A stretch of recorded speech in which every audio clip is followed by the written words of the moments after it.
Easy task. Finding a goal is very much important. ఎప్పుడైతే మనం goal అనేది find out చేయగలుగుతామో మీరు ఫస్ట్ స్టెప్ చేసినట్టేనండి. So coming to the next step, it's nothing but goal setting, planning, these and all comes in here. ఎప్పుడైతే కనుక మీ గోల్‌ని మీరు ఫిక్స్ అయ్యారు. For example a 10th class student want to become an CA. So he needs some planning. Of course, without planning we cannot do anything, right? అంటే చెయ్యొచ్చు planning లేకుండా, but you may touch the success, may not. So to touch the success you should be having a good planning. When you do planning according to that, you will reach the success. So planning ఎప్పుడైతే సరే first of all మీ గోల్ని set చేసుకున్నారో అప్పుడు try to make a blueprint of it first of all. So ఇది నా goal, నేను ఎలా రీచ్ అవ్వాలి, so make a points of it.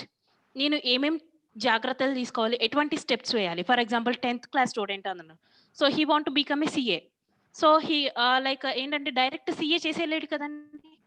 So he has to do like intermediate level, then degree, then CA, like that. So step by step he has to plan according to that. So when comes Jyoti garu, sorry, conclude in 1 minute. Yeah, sure. So it should be go according to the step by step planning. So once when we go for step by step, you will be reaching it. So ఎప్పుడైనా సరే మన vision అనేది పర్ఫెక్ట్గా ఉండాలండి. Once machine అనేది పర్ఫెక్ట్గా ఉంటే మనం లైక్ మోటివేటెడ్గా ఉంటాము. ఎందుకంటే మనం మోటివేట్ అవ్వాలి అంటే first of all small steps తీసుకోవాలి. ఫస్ట్ మనం ఏదైతే సరే మన మిషన్ ఏదైతే చేస్తూ ఉంటామో you can reach your vision. So it will helpful. And some small technique అండి, లైక్ స్మార్ట్ టెక్నిక్ అంటారు. So as the smart is nothing but SMART.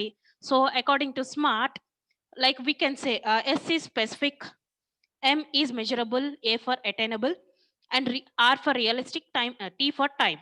So ఇవి ఏవైతే ఫాలో అవుతూ మనం రెగ్యులర్గా to reach that work, to reach the goal, it will helpful.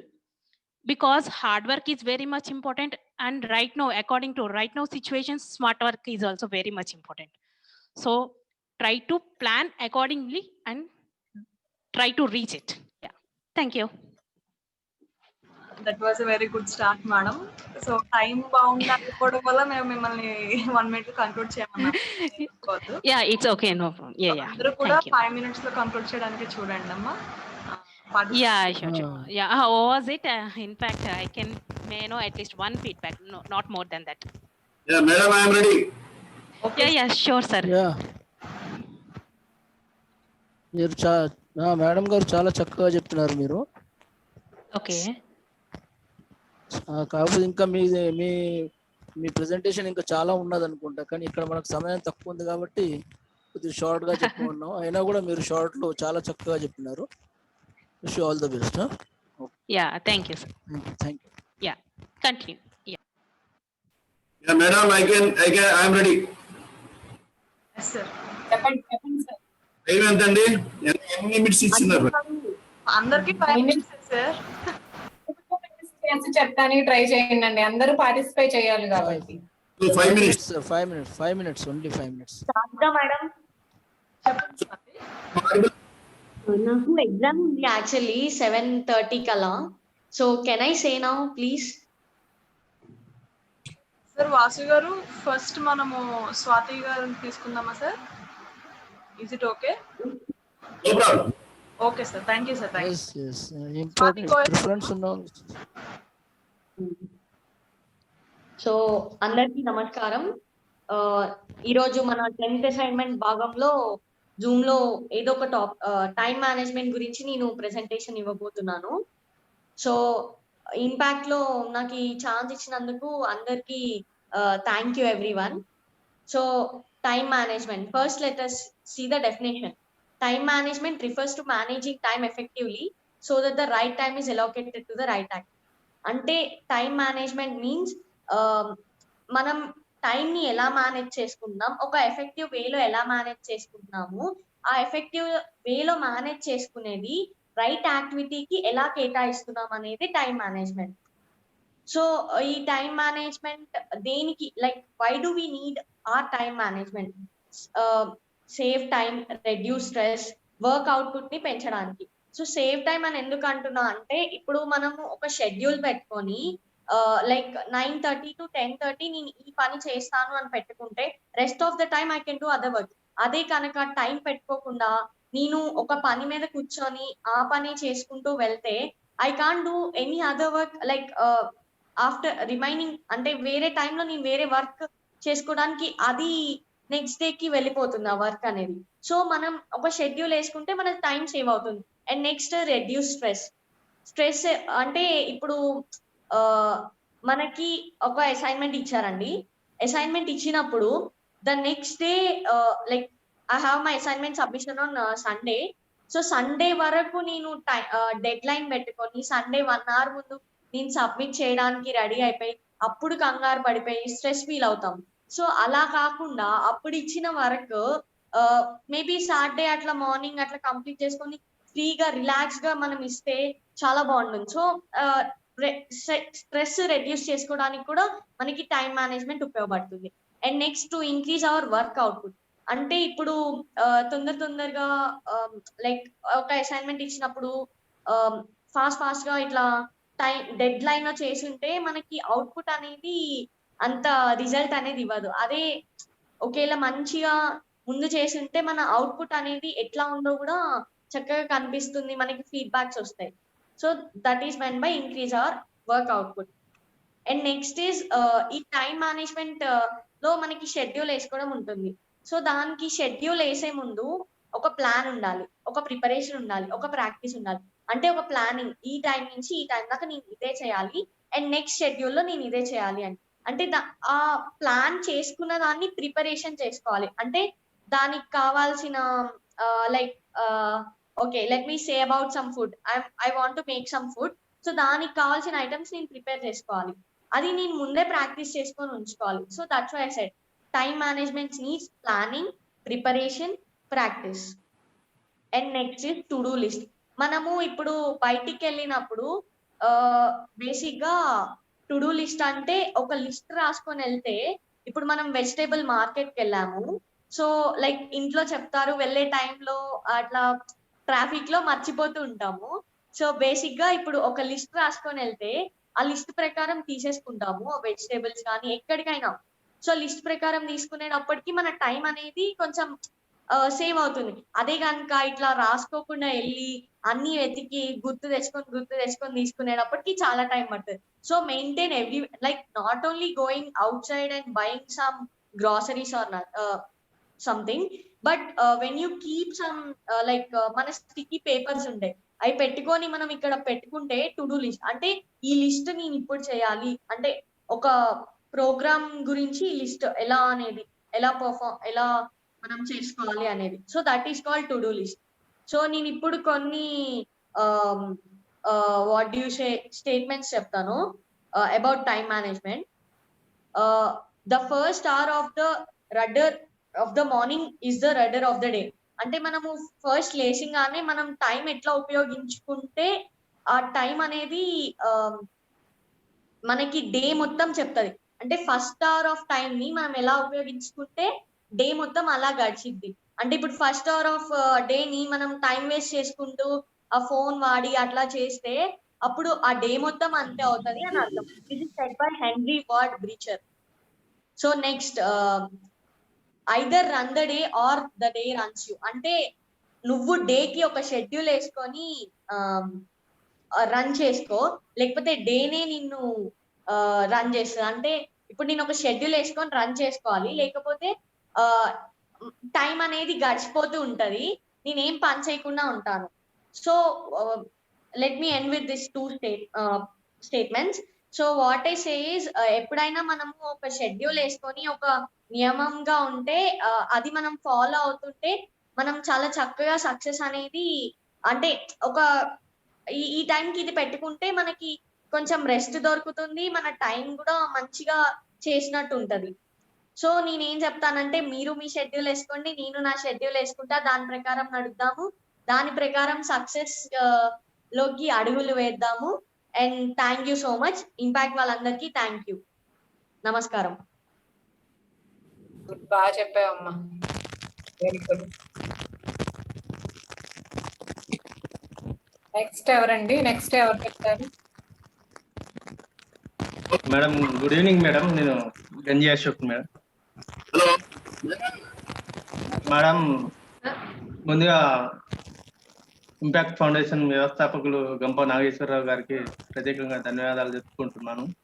అలాగే మన impact ఫౌండేషన్లో ఉన్నటువంటి ఫౌండర్స్ అండ్ అందరూ పాల్గొన్నటువంటి మన ఇంపాక్ట్ సభ్యులందరికీ నా హృదయపూర్వక ధన్యవాదాలండి. ఇప్పుడు ఈరోజు మనకు అసైన్మెంట్ 10లో భాగంగా నేను మానవ సంబంధాలు హ్యూమన్ రిసోర్స్ గురించి నేను ఒకటి టాపిక్ తీసుకున్నాను. ఈ మానవ సంబంధాలు అనేవి ఒక వ్యక్తి తన జీవితంపై, తన యొక్క మాట్లాడే విధానంపై, తన యొక్క వివిధ వ్యక్తిత్వ గుణగణాలపై, సమాజంలో ప్రముఖ వ్యక్తులతో, రాజకీయ నాయకులతో, మేధావులతో తన యొక్క మాట ప్రవర్తన ద్వారా ఈ మానవ సంబంధాలు అనేవి ఆధారపడి ఉంటాయండి. ఇకపోతే బయటి వ్యక్తులతోటి మనము ఆప్యాయంగా ఎంతో దగ్గర తీసుకొని మనం మాట్లాడుతూ ఉంటాము అండి. అదే మన ఇంట్లో ఎందుకు మాట్లాడమండి? అదేవిధంగా మన ఇంట్లో రోజుకు 1 గంట సమయం కేటాయించాలండి మన ఇంట్లో కుటుంబ సభ్యులతో. ఆ మానవ సంబంధాలు అనేవి చాలా బలపడడానికి అవకాశం అనేది ఉంటుంది. ఆ గంట సమయం కనుక కుదరకపోయినప్పుడు అయితే నేను ఇప్పుడే వస్తానని చెప్పేసి కొద్దిసేపు అలా వెళ్ళేసి మీ యొక్క పనులను ముగించుకొని తిరిగి వచ్చేసి ఆ గంట సమయంలో మళ్ళీ కేటాయించండి. కుటుంబ సభ్యులతో ఆప్యాయంగా, మర్యాదగా, గౌరవంగా చాలా మాట్లాడుతూ ఉండండి. ఇట్లా మాట్లాడినట్లయితే మన కుటుంబంలో మానవ సంబంధాలు అనేవి చాలా బలపడడానికి అవకాశం ఉంటాయండి. ఇకపోతే మన సొసైటీలో, మన కుటుంబంలో మానవ సంబంధాలు చాలా బలంగా ఉన్నట్లయితే మన ఊరిలోనే, మన ఇంటి పక్కన ఉన్న వాళ్ళు మన గ్రామానికి తెలియజేయడానికి అవకాశం ఉంటుంది. మన గ్రామం ఒక సొసైటీకి పరిచయం చేస్తుంటుంది.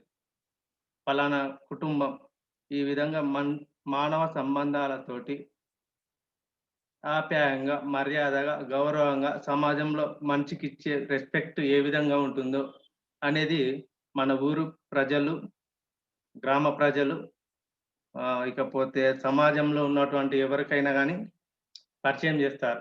ఆ సమాజం ఏం చేస్తుంది అంటే మన దేశానికి పరిచయం చేస్తుంది. దాని ద్వారా మన సమాజంలో ఉన్నటువంటి, దేశంలో ఉన్నటువంటి ప్రజలు ఎవరైతే ఉన్నారో, సమాజంలో ఉన్నటువంటి ఎవరైతే సభ్యులు ఉన్నారో, కార్యకర్తలు, రాజకీయ నాయకులు, మేధావులు, కవులు, కళాకారులు, ఇలాంటి వారు ఎవరైనా కానీ మానవ సంబంధాల గురించి ప్రత్యేకంగా చర్చించుకోవాల్సిన అవసరం ఉందండి. ఈ మానవ సంబంధాలు ఎంతగానో బలపడుతుందో అప్పుడే మన దేశమే కాదు, ప్రపంచమే చాలా అభివృద్ధి చెందడానికి అవకాశం ఉంటుందండి. ఈ మానవ సంబంధాల గురించి మనం ఎంతగానో చర్చించుకోవాల్సిన అవసరం ఉంది. ప్రతి ఒక్కరూ ఈ మానవ సంబంధాలను బలపరచాల్సిందిగా కోరుకుంటున్నాను.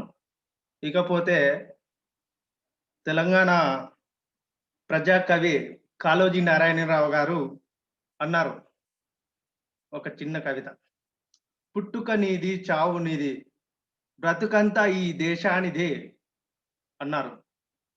అంటే మనం పుట్టినప్పుడు ఏం తీసుకొని రాము, చనిపోయినప్పుడు ఏం తీసుకొని వెళ్ళలేము, బ్రతుకంతా ఈ దేశానిదే, ఈ భూమి పైన ఉన్నదే అనే నానుడితో ఈ మానవ సంబంధాలను మనము చాలా జాగ్రత్తగా మనందరికీ తెలియజేసుకుంటూ పరిచయం చేయాలి అండి.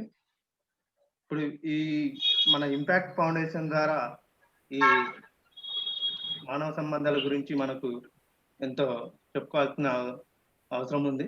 ఈ ఇంపాక్ట్ ఫౌండేషన్ మన ఇప్పుడు ప్రస్తుతానికి మన హైదరాబాద్, ముంబై ఇవన్నీ తిరుగుతుంది, ఈ సర్కిల్లో ఉందనుకుంటున్నాం. ప్లస్ ఏపీ, తెలంగాణలో ఉంది అనుకుంటున్నాం మేడం. అంతేనా madam? Sajida madam. Okay, next అయితే మన ఇండియాలో మొత్తము ఈ మానవ సంబంధాల విలువల గురించి మన యొక్క మోటివేషన్ల ద్వారా సమాజానికి మన యొక్క మెసేజ్ని అందించాల్సిన అవసరం ఉందండి. ఎంతైనా మన దేశమే కాదు, ఇంపాక్ట్ ఫౌండేషన్ అనేది మన ప్రపంచానికి చాటి చెప్పేలా విధంగా ఇదొకటి ముందుకు తీసుకోవాల్సిన అవసరం ఉందండి మేడం. నెక్స్ట్ ఈ మన మానవ సంబంధాలను గురించి మన గతంలో ఎవరైతే మనం ఇప్పుడు ఉదాహరణకు ఒక ఏపీజే అబ్దుల్ కలాం గురించి చెప్పుకుంటున్నాం. అశోక్ గారు, ఎక్స్క్యూజ్ మీ, అశోక్ గారు కొద్దిగా షార్ట్ లో చెప్పండి. కొద్దిగా సమయం తక్కువ ఉంది, చాలా మంది ఉన్నారు కదా. One second no problem. Thank you. Swami Vivekananda ఉన్నారు. వాళ్ళ గురించి మనం ఎందుకు చెప్పుకుంటున్నాం? అంత గొప్పలు ఎలా అయిపోయారు, వాళ్ళలా మనం ఎందుకు కాకూడదు అనేది మనం ఒకసారి ఆలోచించుకోవాల్సిన అవసరం ఉందండి. ఎంతైనా ఇది మానవ సంబంధాలు వాళ్ళు చాలా సమాజానికి వివరించి విడమర్చి చెప్పినారు. బ్రతకనేది ఏ విధంగా బ్రతకాలి ఏంటి అనేది మనకు చెప్పినారు. స్వామి వివేకానంద అన్నారు, all power with in you can do anything and everything అనేది చెప్పినారు. దాని ఆధారంగా చూసుకొని మనం మానవ సంబంధాలను ఎంతవరకైనా తీసుకుపోవాల్సిన అవసరం ఉందండి. ఇంతటితో నా యొక్క చిన్న అసైన్మెంట్ కంప్లీట్ చేశాను. థ్యాంక్ యూ అండి. Jai Bharat. Thank you sir. బాగా ఫౌండేషన్ వారికి ధన్యవాదాలు. Yeah. Good evening, madam. Good evening. వినపడుతుందా మేడం? yes వినబడుతుందండి, చెప్పండి. Okay. Thanks, first of all, I must say thanks to Foundation for giving this opportunity. I have taken the subject goal setting. ఇలా మనం goal setting అని చెప్తాం కానీ we should not say goal setting. We should say goal achieving. ఎందుకంటే goal setting అనేది it's a first process. Goal set అయిపోగానే మనం achieve అయినట్టు కాదండి. So goal achievement is the destination. So we should say reaching, not goal setting. So goal reaching or goal setting లో గంపా నాగేశ్వరరావు గారి మాట నాకు ఎప్పుడు జ్ఞాపకం వస్తూ ఉంటుంది. గోల్ ఉన్నవాడు గోల్ గురించి పనిచేస్తాడు, గోల్ లేనివాడు గోల్ ఉన్నవాడి గురించి పనిచేస్తాడు అని ఆయన చాలాసార్లు ప్రతి మీటింగ్ లో చెప్తారు ఆయన. It's a very beautiful quotation and everybody understand this point. So everybody will definitely define the goal. Goal clarity అనేది ఖచ్చితంగా మనకు ఉండి తీరాలి సార్. గోల్ క్లారిటీ మనకు ఉందంటే రోల్ క్లారిటీ ఆటోమేటిక్గా వస్తుంది. ఎప్పుడైతే మనం ఏదైనా అచీవ్ అవ్వాలి అని చెప్పేసి మన టార్గెట్ మనం పెట్టుకున్నామంటే ఆ అచీవ్ అవ్వడానికి గలటువంటి సాధక బాధకాల మీద ప్రయత్నం మనం మొదలు పెడతాం. So goal setting and ultimately achieving of the goal is very important. Business man అని ఒక సినిమా ఉందండి, దాంట్లో మహేష్ ఒక డైలాగ్ చెప్తాడు. మహేష్ బాబు, ప్రతి మనిషికి ఒక గోల్ ఉండాలి, గోల్ లేని వాడు ఈ దేశానికి సమాజానికి ఉపయోగపడడు, గోల్ లేని వాడు వెంటనే చచ్చిపోండి. If you want aim for 10 miles, if you want run for 10 miles, aim for 11th mile అన్నాడండి. Though it is a movie bit, it's a very very useful message oriented point. ప్రతి మనిషికి కూడా goal ఉండాలి. Goal లేని వాడు ఈ సమాజానికి ఈ దేశానికి భారం. అతని మీద ఖర్చు పెట్టే ప్రతి పైసా కూడా ఈ సమాజానికి నష్టమే. So everybody should have goal. అప్పుడే మన జీవితానికి మనం సార్థకం చేసుకున్న వాళ్ళు అవుతాం. When you aim for 10th mile, when you aim for 10th mile, you should run for 11th mile. ఎప్పుడైతే మనం 10వ మైల్ ఎయిమ్ గా పెట్టుకున్నామో 11వ మైల్ కి 12వ మైల్ మనం టార్గెట్ పెట్టుకోగలిగితేనే 10వ మైల్ అచీవ్ అవ్వగలుగుతాం.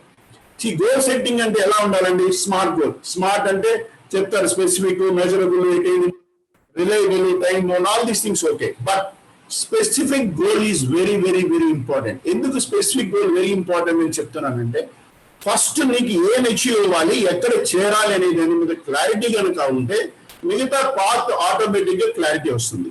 ఆ పాత్ ఎప్పుడైతే క్లారిటీ లేదో you will end up with confusions and it will be difficult to achieve the goal. And మధ్యలో దాన్ని ఆపేసి మన వల్ల అవ్వదు అని చెప్పేసి వదిలేసే పరిస్థితులు ఉంటాయి. సో వాసు గారు, sorry to interrupt sir, less than half minute లో సెషన్ ఎండ్ అవుతుందండి, మనం మళ్ళీ రీజాయిన్ అవ్వాలి.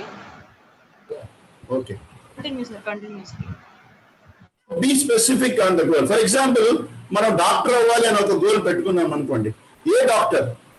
ఎండి, లేదంటే ఒక కార్డియాలజిస్ట్. కార్డియాలజిస్ట్ అనేది వెరీ స్పెసిఫిక్ గోల్ ఉండాలండి. ఆ